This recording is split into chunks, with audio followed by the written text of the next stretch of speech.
When you hear the sound of the bell, that is none other than King Amin of Essex with them championship rounds. I am here today with two very, very honorable, very immersed, and very educated gentlemen within this thing of ours, which we call boxing. I got my man Mike Patterson here, and I also have his man, my man, our man, a friend of ours, Davonzell Patterson. These brothers are repping Iowa, the Midwest, good, wholesome, strong Midwest ethics, and we're gonna talk about what's going on their side of the world. So, gentlemen, welcome. Thank you. I appreciate you having me back, King Emil. Yeah, appreciate you having us. Appreciate it. So, Mike, why don't you lay a little groundwork and tell us what's going on now and how you and Davonzell is here with us. Tell us. Lay it out, Mike. Man. I appreciate you giving me the flow. It's been a crazy ride since the last time me and you've been rocking out, man. Like everything bad that's been happening in my career is over with now. Now we got a fresh new start. And I want to take the time and thank my brother Cruz, the Hitman Stewart, man, because he played an instrumental part in this partnership with DZP. He played a crazy part. He seen everything that I was going through here, and he called me. He was like, man, I got somebody for you. I said, what? He said, yeah, I got somebody for you. But they in Minnesota. I ain't been there yet. I ain't got up that way. It's about 5 hours from where I'm at. So when I started checking him out, I was very impressed by his skill set, very impressed. But the thing that impressed me the most about DZP was his work ethic. His work ethic is far beyond anything that I could put words to. So when I started making the calls and making the moves, and he gave me the blessing to sign it with me, things just took off from there. And I'll let him tell the story from there. And before you jump in there, DZP, I want to just say, just from what I've seen, okay, and I'm just talking about the eye test. You know, in boxing, you hear that shit, the eye test. Yeah. Yeah. But man, when I look at you, and I think I know what I'm talking. Maybe I don't know shit, right? You don't know shit about boxing. Rest in peace, Roger, right? But you have a sharpness and a focus, placement. I think is what separates you from somebody that might be a novice, that might be trying to turn, pro. I think, like I said, your placement, your punch placement, your footwork, and your focus. Those are things that I see. I don't even know what division you in, but if you could tell us on how somebody like me would be able to envision those skill sets or those attributes, tell us about yourself, brother. Well, my skill sets and everything, I'm in a light weight division. I'm in 135 weight class. So my skill sets basically I just be in the gym a lot. I'm a gym rat, so I just like to just practice on my skills, and I like to practice on my footwork, practice on everything, my jab, my right hand, my combinations, everything. So everything in one. So, and I like to be focused because like my coach always saying, and Mike say too, it ain't nothing, like it's different when you in that ring. So be focused outside the ring so you could be focused inside the ring also. Well, let's talk about that outside the ring piece. How did you get to this point from where you might have been playing and you might have, had that knuckle game in the neighborhood? It was like, yo, don't play with him. And then you went from that kid to, I told you, you know what I'm saying? Like, I told you that. You're a real cat. Yeah, you told me that. Yeah. How'd I go from there? I just say this, maturity, you know what I'm saying? I grew up in Chicago. I grew up in them trenches in Chicago in the hood. So it's like I had to always fight because it's like, you know how it is in Chicago. It's like, it's crazy out there. Like I grew up in a war zone. So basically it's just, I feel like maturity. I just feel like when I joined boxing really changed my life. You know what I'm saying? Because I started to like, to do something different. And also I even really, but I wasn't, my mind wasn't even mature. So then I got back in it, like, I want to say 2016, I was like 19, 18. And then I got back in it on some serious stuff. And I told myself, this is what I really want to do. And I seen that it was just more than just the boxing part of it. It's like, you got to be this. It's hard work. It's really there. So gotta be serious. It's just I just had to just basically just mature with it as my mind says, as I grew up and all that. And that word maturity, I want to talk about that for a minute because I think people don't understand. So when you decide the discipline it takes, not just the discipline to go right when everybody else is going left. Go, them decisions, right? Not only to the fitness part of it, the sacrifice you might be making, the time with your friends and there's so much maturity that's required. And that's why I want to land here for a minute because I don't think people get that. People may look at, this guy's a fighter. He's trying to be a fighter. They don't get what it takes to even be in a position to where you're exploring options to that level. Yes. Right. So I want to say this too. Mm-hmm. And because I don't know, Mike mentioned it to me, but it's a perverted discussion out here about can't let your go. And I'm one of these people. One thing while I'm here, for as long as I'm here, we got to get that kind of talk up out of here because what it does is, you say a fighter has a loss. Yes. Let it be a lesson because we trying to throw them away when it took you dodging and ducking what you did with them decisions, losing people along the way, God forbid, and getting to this point. And now other people want to diminish every fucking thing it took because you lost one fight. Right. Get the fuck out of here. Right. Right. Not to cut y'all off, but one thing that I compare Pacquiao and Floyd to, and I got to give Pacquiao his credit to, is he got absolutely knocked the fuck out in front of everybody with Marquez after fighting the man 7,000 times.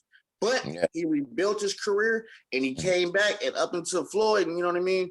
He ain't take no losses. And then Ugas, the last fight, but he had a hell of a rebuild to his career. A lot of guys cannot do that. A lot of guys will lose a split decision or get cut or something, and they quit. They quit in the corner. They quit in the fight.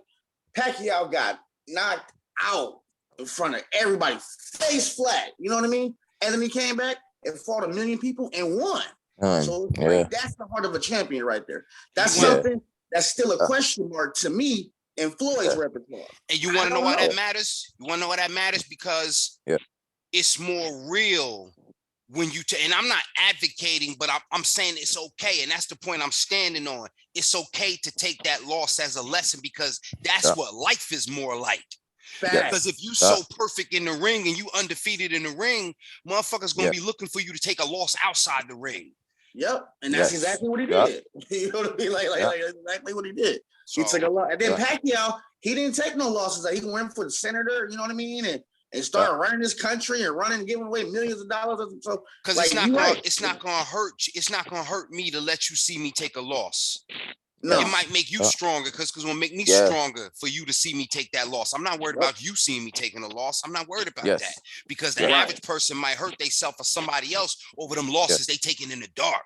Yep. Yes. That's why boxing's so real. Don't forget the after the loss. A lot of guys can't get to after the loss. After the loss. I believe he fought. Let me see. Help me out, King, man. Who did he fight after Marquez? Was it Jeff Horn? And they robbed him. Yeah, took the robbery off of Jeff Horn. You know what I'm saying? No. But Bob again, did that.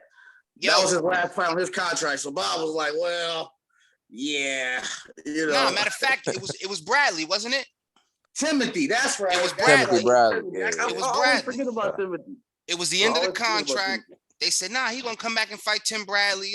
And then he came back because it was the end of the contract. Bob Arum did him dirty. And then when he re-signed, he got the rematch with Bradley and then the third fight and so on. But had to resign though. Had to resign. So let's jump into the business as we talked about the spirit of boxing and DZP. Anytime you got anything to add, I want you to jump in here full-fledged, brother. Okay. Let's talking about taking losses. How is AJ going to respond against Usyk? DZP, I want you to tell us about that mentality you think that AJ needs. Tell me. I feel like AJ just needs that mentality just of a fighter, man. Like knowing that anything can happen inside the ring. You know what I mean? And like anything is he's taking a risk. But just go in there and be like, man, you confident in yourself. It happens. I feel like you go out there, you get the best, you train hard, you put the work in, you good, you ain't got nothing to worry about. If it happens, it happens. A loss, it happens. It's boxing, especially you up against competition. That ain't nothing easy. So I feel like he go be all right. He's got to have that. It's about that mentality, that fighting mentality. that I call it. I like to say that kill to be killed up in there. Mm-hmm. So if you got that mentality, you good. And a lot of people don't have that mentality. So and that's an important thing to touch on, because you could train for 1,000 days, you could get trained by 1,000 trainers. If it's not you get from trained by the within, best trainers. Yeah, and you still get whooped up on. So it don't matter. It's all on you. It's you. Yeah, because you the only one that's in that ring with your other opponent on the other side. So I just say and you that's just got exactly what AJ been doing. He been traveling, bouncing from gym to gym and gym. That's good and bad. Yeah. Mm-hmm. Because it's good, because I'm like, he open. He okay with taking a loss in front of everybody. Plus, he did that with Andy Ruiz. It's okay. But then I'm also like, is he a little bit too comfortable? Right. You know what I'm saying? Is he a little bit too really comfortable? Training? Yeah. Are you just doing these little 30-day workout there? Like, what are you really working on? You know? Yeah, that's what it really boiled down. So I feel like that training mentality, like, really, like, get you there. And I feel like just talking to yourself, telling yourself this, like, I'm the best, ain't nobody beating me, all that type of stuff, it really helps. Like, for real, that really builds your confidence in your mindset. So that's some real stuff to do. Plus the training, what you're doing. I hope he take heed to that, man. And we're going to jump into something a little bit more. I think, I'm going to test where y'all at with it, because I'm 10 toes down with it. We talk about women's boxing right now. This is where he smoked me at right here. Now, he just hit it out the whole road with that one. Well, listen, for me, you know what I learned about it? I mean, and I got caught slipping, because I got into it just by thinking like, oh, let me just see. It ain't, thinking, taking it lightly. But I grew up on Christy Martin. If y'all remember anything about Christy Martin, the coal miner's daughter, she was fighting on the undercard of Mike Tyson joints. And so nowadays I got into it because I'm like, ain't no another Christy Martins. And even Layla Ali, I definitely respect her career and what she did. But Claressa Shields in 2016 brought me back to it. And I just been following it to see how deep I can get. So I just be challenging myself. And one thing I got wrong, though, I mean, when I sent it to y'all, I sent the little itinerary. It's not that it's the co-feature, but can you imagine? Because these both fights are big in their own rights. Claressa Shields and Savannah Marshall. Then you got Mikaela Mayer and Alycia Baumgardner. And that's back to back, if I'm not mistaken, right? Back to back. Yeah, that's crazy. That's crazy for women's sports. Women's boxing, excuse me. Actually, it's crazy for women's sports, period, because that's going to motivate the women to do, other things and, MMA and kickboxing and all that, because they can scrap. They can scrap. Yeah. They can. I'm sleep on them. I ain't gonna cap. I'm sleep on them. No, it's high level. And matter of fact, DZP from out your way, you got Jessica McCaskill. She just fought last weekend. She from Chicago. Yeah. And if you ain't seen her, she look a little bit like, if you remember, I know I'm a little bit older with these things, but Sergio Martinez. She reminds Sergio Martinez fighting with his, now don't have the head movement and the speed he had, but just to kind of able to just roll real quick and just bring a little pop jab, just kind of, it's crazy because it's reckless. Yeah. But she fight with that confidence, almost how like Boo Boo fight with that reckless confidence, like hit me, I'm gonna hit you back type. So watch out for her. But what y'all think about them two big fights though? Them two big joints. I like them. I like them fights. That's gonna be some good fights. Claressa, I'm gonna check them out. Claressa pulled up on somebody in the UK. That's all I know. That's Savannah Marshall. That's the joint right there.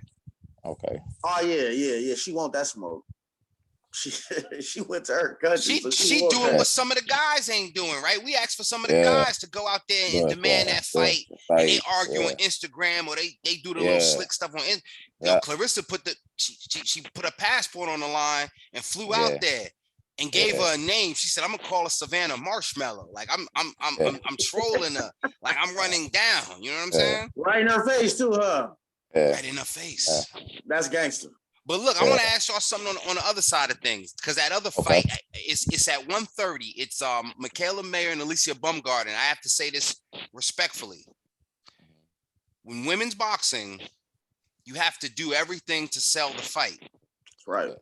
the fights are already exciting enough because they're 2-minute rounds that make it cool. But I'm asking, do you guys expect any marketing to be around the fact that both of these women are particularly attractive and they have big social media followings?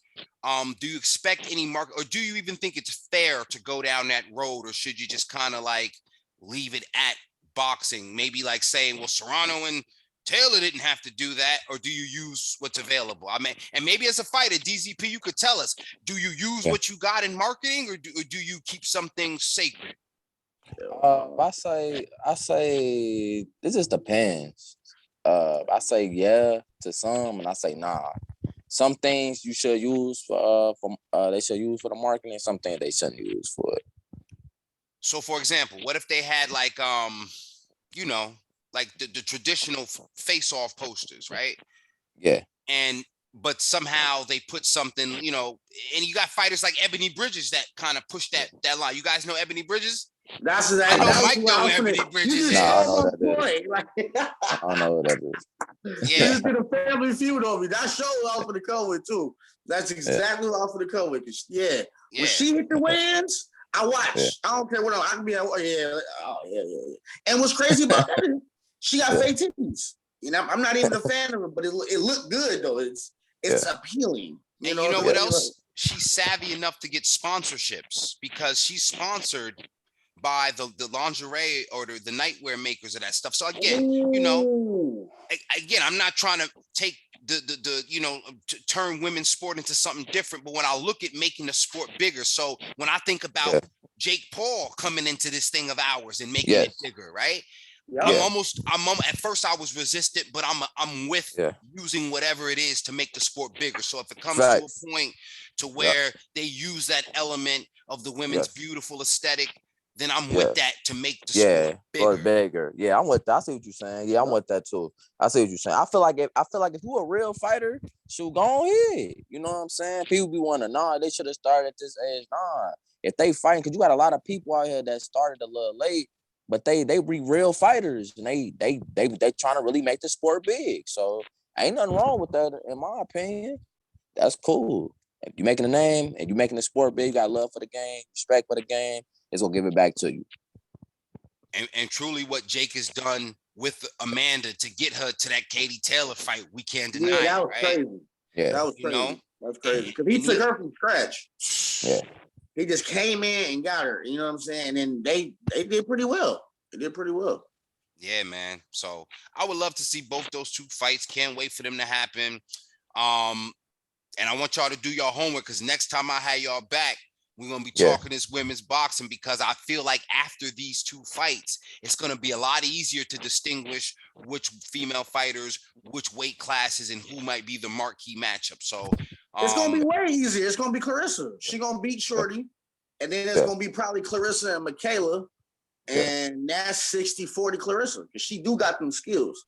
She do got that. So after this, it's going to be a lot easier. It's going to be one name. Then we're going to be talking about who's 2, 3, and 4. You know, like I'm gonna tell you something, though, man. I'm gonna throw something. I'm gonna throw some shit in the game, as my grandmother used to say. Throw some shit in the game. Yeah. That Baumgardner, man. And I'm not trying to be a hipster. You know, a hipster want to jump on the bandwagon early so he can say, "I told y'all," like Bootsy do it. I told y'all, but I'm this Baumgardner, man. Like when I see her fight, instantly I thought Adrian Broner. And I thought Adrian Broner when he fought Gavin Reese. I'm talking Adrian Broner at 135. I saw an absolute athletic specimen putting punches together. And all I needed to see was the Terry Harper fight because I watched Terry Harper dispatch a few good boxers. And I said to myself, it's nobody, you know, in that, I guess from 130 to maybe 140 if she go up that high. I'm putting the bag on Baumgardner now. As far as, again, because the women's divisions is not really deep, I could see them meeting at catchweights more sooner than we asked the guys to do it. But just for marketing purposes. Yeah, I don't know, man. Baumgardner is going to be if it ain't Shields, it's going to be Baumgardner because I see, and maybe I need to put it out there and charge a fee. Baumgardner and Serrano. That's a good fight. That'd be a good fight. I'm sleep on Baumgardner, so I'm gonna do my homework on her. Yeah, I seen Yeah. Amanda. I seen Katie too. Watch Both of them got Midwest hard. Detroit. Yeah. Come on, don't even do that. Y'all from the mid. I'm gonna have to come out there with y'all and show Yeah. y'all, man. I got to come out there, man. You see what he said? He finna come to our back. That's why I love rocking with the kid, man. I do. I really do. I appreciate that. We're gonna play a quick game now. I want to put y'all to the test. I hope y'all ain't even really reviewing. I want to get y'all on the spot. And I want to know. We starting with you, DZP. Okay. Spencer Crawford. I got Crawford. Okay. Yeah, I got Crawford. Yeah. Mike? Crawford all day. I'm gonna be the eyeball. Bro, Cruz gonna hate me for this too. Cruz gonna hate me for this. I gotta go Spence. Yeah. I gotta go Spence. And I'll tell you why. Yeah. I'm gonna tell you why I go with Crawford too. Let us know. Let us go, D. No, go ahead, take the flow. Okay, I go with Crawford because Crawford got more skills than him to me. He versatile. He been saying that too. Yeah, he know how to adjust. He don't just fight one way. And it ain't about because people keep saying he switched. Nah, he versatile. I'm looking at his skills. He got more skills. He can box, he can fight you on the inside, he can outbox you, he can do it all. So he counter punching. So Spence just fight one way that I just seen his fights. Every time I watch Spence fight, he just fight one way to me. It ain't no really switching nothing up. So I feel like Crawford, he got that. He go dominate him. Mike, what you think, man? I agree to those points. But I got Spence because of the car accident. I think the car accident changed so much in that dude. Like now he on another level with the Danny. And then the last fight, man, like he fucked Ugas up. He fucked him up. Okay. Now DZP, I'm gonna get him. I'm gonna get him like he got bad cardio and he got a bad body. I'm gonna go to the body on his ass. I'm gonna hit him right in the solar plex. I'm hitting him in the solar plex. Watch me get him. I got Crawford because of the car accident. Number one, because when it comes to the mentality, like DZP gonna tell you, the mentality of taking that risk of taking that drink is the difference between Crawford and Spence. Number one, when it comes to that kill or be killed and putting yourself in a position so you can kill so you don't be killed. And then number two, he did the same goddamn thing against Ugas when he looked the other fucking way because he dropped his mouthpiece. He can't get hit by Crawford if he by the same, like he can't do, man, Mike. But to save that point, save it. He damn near died and came back. So what's a punch?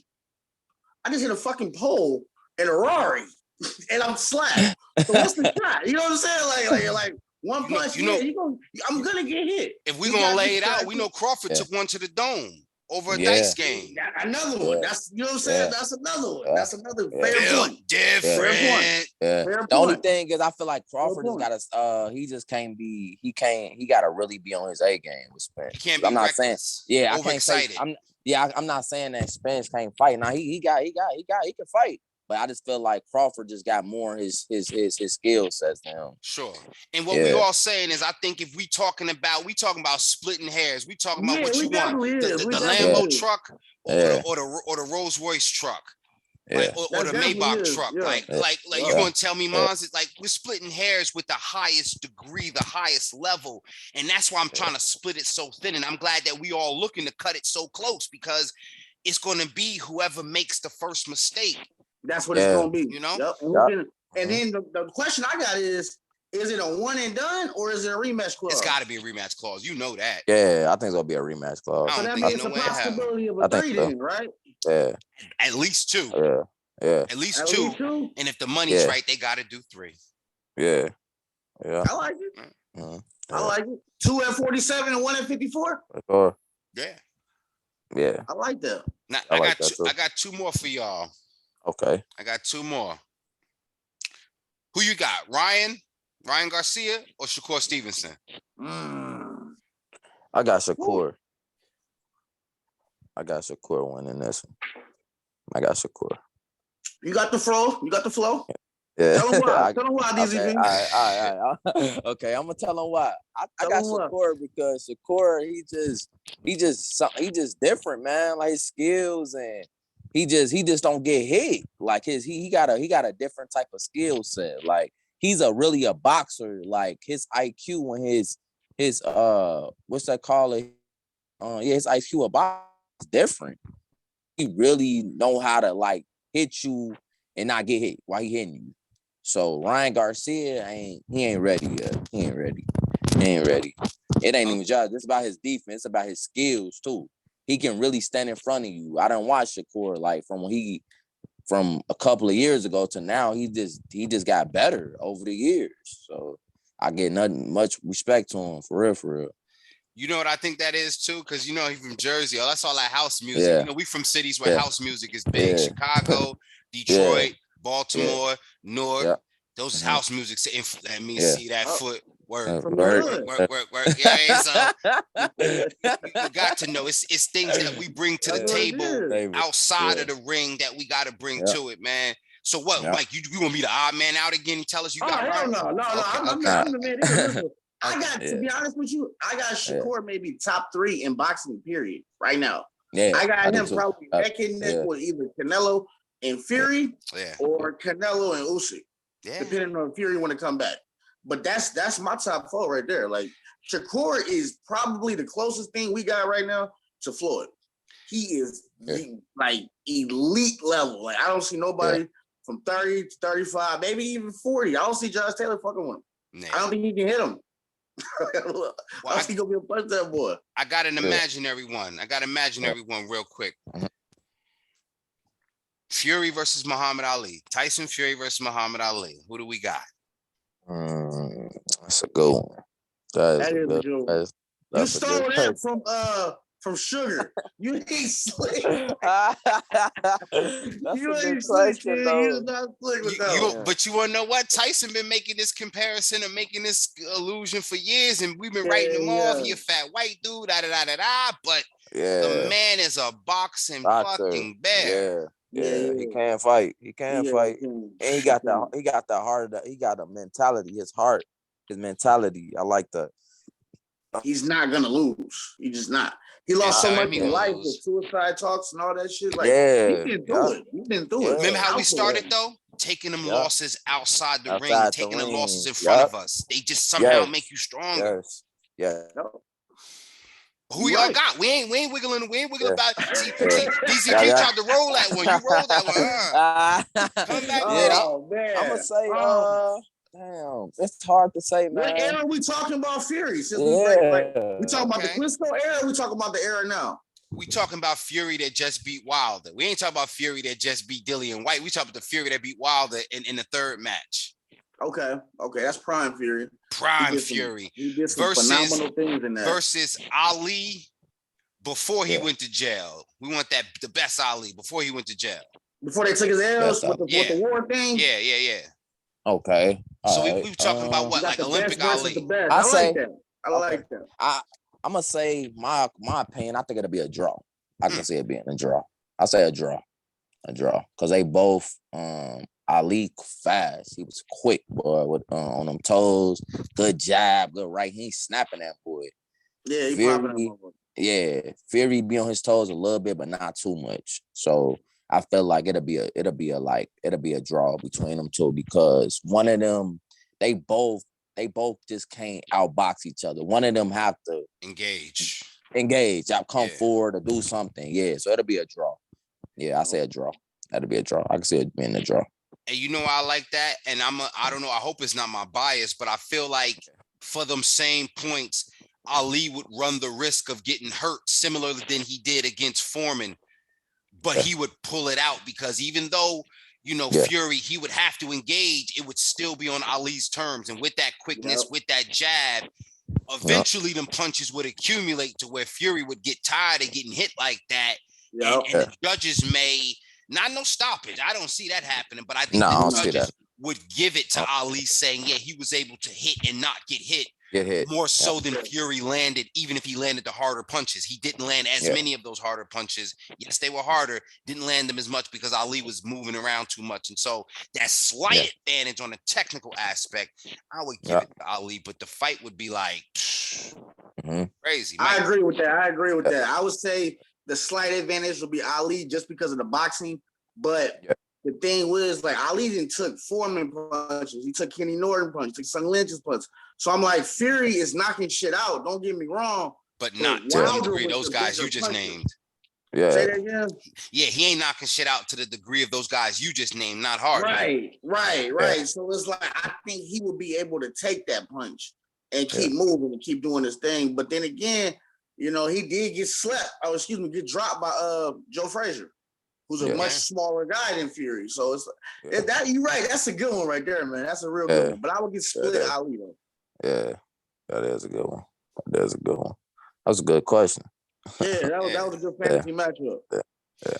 Well, listen, man, I want to thank y'all brothers for coming on. Before we get up out of here, I want you to give y'all's information. We got to start with the fighter first, because remember, as much as we love this sport, we are nothing without the fighters. We're nothing without the fighters. It's you guys who put it out on the line and make those sacrifices to give us, and that's why some of us feel the right to contribute something back, because otherwise we just takers. So this is my way of giving back, from the smallest platform, the biggest platform, for any individual that has a story to stare that coincides with boxing and how it might have impacted to save their life.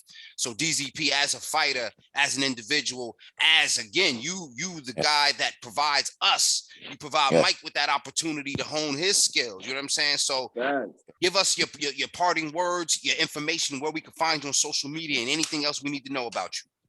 Okay. You can find me on social media, on Instagram at Davonzell_Patterson, and you can find me at on Facebook at Davonzell Patterson, and I got a Twitter too. You can find me at Davonzell Patterson also. And anything, so I got a fight on August 13th, so stay tuned. It's my first debut. It's gonna be yeah. I'm up and coming, so get a good look at me. I'm up and coming, 135 weight class, so it's gonna be some good work. I found him, y'all. Yeah, well, Mike found him, but I threw you the hoop. He threw me the hoop. Yeah. Go ahead, Mike. Tell us, baby. Man, you already know where I'm at. I'm on IG all day long. You can find me at MikePat09. I'm always rocking with the king of man. This is my brother right here, man, from the East Coast. We're going to come out there, too, because we doing sparring tours. We're doing some serious sparring tours. We're here in Jersey. We're here in Philly, New York, so I'm definitely sliding your way. We finna take care of this business in August real quick, and then y'all, we finna see y'all on the East Coast, because y'all got that good work out there. Glad y'all got Ray Savage out there. They all in our weight class, so, man, please hook me up, man. For real. I might could get you in the gym in Philly, too. You know what I'm saying? That's where the cheesesteaks is at. Brother, man, and we're gonna get you down to Max's too. We gonna get something for your page too. We're gonna get the cheesesteaks for Mike. There we go. Eating. I love it. Ass and eating. Yeah, I love that. I like that. Yeah. Listen, man, you brothers, I appreciate having you on. And this is the first of many. Y'all know where to find me, King Amin of Essex. I'm a humble man with my humble thoughts, but I appreciate all of you coming here and checking me out. Drop a like, drop a comment, and I'm gonna take us out on that bell, y'all. Salute, fellas. Appreciate you. No doubt.